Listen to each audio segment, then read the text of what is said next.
നിലമ്പൂർ കോടതിപ്പടിയിൽ ശനിയാഴ്ച ഉച്ചയ്ക്ക് ശേഷം LDF സ്ഥാനാർത്ഥിയുടെ റോഡ് ഷോ ആരംഭിക്കുമെന്നായിരുന്നു തീരുമാനം. പക്ഷേ കാത്തിരിക്കാൻ നിലമ്പൂർകാർക്കായില്ല. രാവിലെ 10:30 നിലമ്പൂർ റെയിൽവേ സ്റ്റേഷനിൽ വന്നിറങ്ങിയ M സ്വരാജിനെ നാട് അക്ഷരാർത്ഥത്തിൽ ഏറ്റെടുത്തു. ഹാരമണിയിച്ചും മുദ്രാവാക്യം വിളിച്ചും റോഡ് ഷോ ആയി തന്നെ പ്രിയ നേതാവിനെ വരവേറ്റു.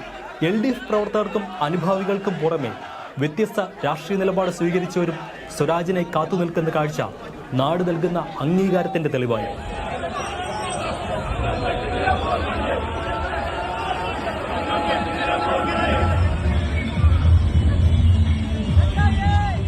സ്ഥാനാർത്ഥി പ്രഖ്യാപനം വന്നയുടൻ തന്നെ നിലമ്പൂരിന്റെ ഗ്രാമനഗര പ്രദേശങ്ങളിൽ ചെറുതും വലുതുമായ പ്രകടനങ്ങൾ നടന്നിരുന്നു. നാട് കാത്തിരുന്ന സ്ഥാനാർത്ഥി എന്ന വികാരത്തോടെയായിരുന്നു പ്രകടനം. അതിലുമുറക്കെ തങ്ങളുടെ നിലപാട് പ്രഖ്യാപിക്കുന്ന കാഴ്ചയാണ് ശനിയാഴ്ച റോഡ് ഷോയിൽ കണ്ടത്.